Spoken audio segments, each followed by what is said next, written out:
UMNO membelakangkan kepentingan ummah.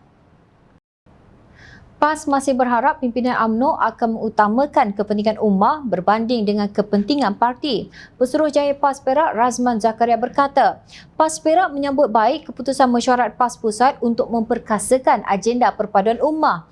Keputusan untuk terus menjadikan UMNO sebagai rakan ta'awun adalah satu keputusan yang membuktikan PAS mengutamakan perpaduan dalam politik sesuai prinsip Islam yang menjadi teras pegangan perjuangan PAS, katanya dalam satu kenyataan.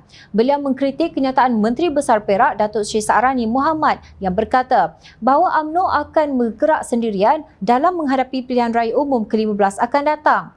Kami bekerjasama sebagai rakan dalam kerajaan, tetapi untuk pilihan raya, kita pergi sendiri, muktamad, kata pengerusi Barisan Nasional Perak itu, lapor Sinar Harian. Razman berkata PAS Perak menyedari keputusan UMNO Perak yang menolak kerjasama dengan PAS dalam pilihan raya umum ke-15. Keputusan ini dilihat sebagai tindakan yang membelakangkan kepentingan ummah dan membuka peluang DAP berkuasa, katanya. Beliau juga melihat bahawa kedudukan kerusi Dewan Undangan Negeri Perak tidak seimbang dan akan merugikan kepentingan rakyat Perak, khasnya umat Islam dan orang Melayu. PAS Perak masih meletakkan harapan agar UMNO Perak berlapang dada dan mengutamakan agenda kepentingan ummah dan rakyat Perak lebih utama dari kepentingan politik kepartian, ujarnya. Beliau juga mengharapkan agar perbincangan dapat dibuat dalam konsep kerjasama dan toleransi di beberapa Dewan Undangan Negeri yang tidak menguntungkan Melayu Islam jika berlaku pertembungan. PAS Perak berpegang dengan kaedah fiqh, jika tidak dapat melakukan semua perkara, jangan tinggalkan semua. Bagi PAS, kepentingan umat Islam, bangsa Melayu dan kestabilan politik antara kaum lebih utama dari keegoan partisan dan kepuakan, tegas Razman. Maknanya PAS mahu dalam beberapa Dewan Undangan Negeri dan Parlimen ia tidak dicabar oleh calon UMNO. Seperti pimpinan PAS lain, Razman cuba memberi gambaran seolah-olah Pakatan Harapan mendambakan penyertaan parti itu dalam kemah besar.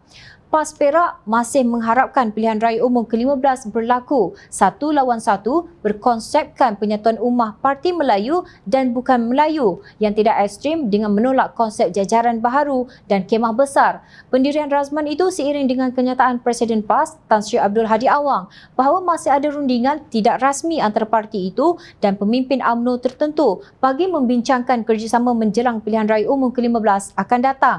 Kenyataan tersebut disokong oleh Setiausaha Agung PAS Datuk Seri Taqiyuddin Hassan yang berkata kononnya pemimpin UMNO berkenaan mempunyai jawatan dan kedudukan tetapi tidak boleh didedahkan.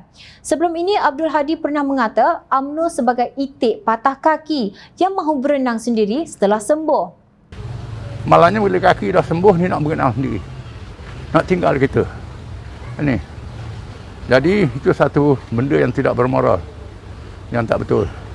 Katanya, Abdul Hadi juga mengecam UMNO sebagai sebuah parti yang dipimpin oleh kluster mahkamah setelah menggelarkan UMNO dengan berbagai nama dan mengata Barisan Nasional tidak relevan. Sekarang PAS mahu kembali bersama dalam muafakat nasional. Ingat lagi tak pada tahun 2017, Timbalan Presiden PAS Datuk Seri Tuan Ibrahim Tuan Man berkata, kewujudan amanah sebagai mengganggu usaha PAS dan pembangkang memenangi lebih banyak kerusi parlimen dalam pilihan raya umum ke-14 bagi menumbangkan Barisan Nasional. Amanah ganggu semua seluruh negara dan dia akan jadi spoil kepada usaha menumbangkan UMNO BN. Katanya, adakah UMNO BN tumbang pada pilihan raya umum ke-14? Ya, Pakatan Harapan yang turut dianggotai oleh Amanah berjaya menumbangkan kerajaan Barisan Nasional. Malangnya PAS memberi UMNO BN tongkat untuk kembali berkuasa menerusi persekongkolan parti itu dengan pengkhianat dalam langkah Sheraton pada Februari 2020. Rakyat nampak betapa teruknya PAS. Demikian kata penganalisis politik Dr. Muhammad Agus Yusof apabila berhujah UMNO tidak wajar bekerjasama dengan PAS kerana parti tersebut dilihat semakin tidak disukai ramai termasuk dalam kalangan orang Melayu dan Islam sendiri. Beliau melihat kenyataan-kenyataan PAS hanya beranggapan mereka betul dan menggunakan dalil yang bersesuaian dengan kehendak mereka. Perkara ini menyebabkan orang Melayu turut benci dengan PAS. Rakyat melihat sendiri betapa teruknya PAS menunggang agama. Prestasi teruk PAS di negeri yang mereka perintah, pemimpin PAS bercakap tanpa adanya hala tuju jelas dan betapa tidak berdayanya menteri-menteri PAS dalam jemaah menteri. Rakyat tak nampak apa khazanah ditinggalkan oleh PAS dalam perjuangannya untuk negara pada hari ini, melainkan hanya untuk memecahkan pemikiran orang Melayu dan Islam, katanya seperti dipetik Free Malaysia Today. Dengan pelbagai skandal rasuah dan penyelewengan ratusan juta dan berbilion ringgit seperti One Malaysia Development Berhad 1MDB, projek perolehan kapal perang pesisir pantai LCS dan terkini kapal peronda pesisir pantai OPV, UMNO BN sudah lama dilihat membelakangkan kepentingan bukan hanya ummah tetapi negara. Justru melihat kepada kebejatan PAS apabila pemimpin parti itu mengata pimpinan UMNO membelakangkan kepentingan ummah, ia umpama periuk yang mengata belanga hitam. Rakyat bukan bodoh, pekak ataupun buta. Ingat, rakyat sentiasa memerhati.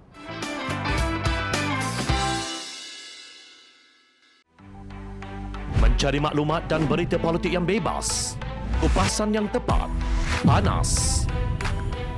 Dapatkannya secara eksklusif hanya di Jom Channel. Komitmen kami, pentasan berita Isnin hingga Jumaat. Berbicara dan isu semasa, kami garapkan secara langsung. Panel-panel berkaliber dan profesional. Interaktif, pandangan anda kami raikan.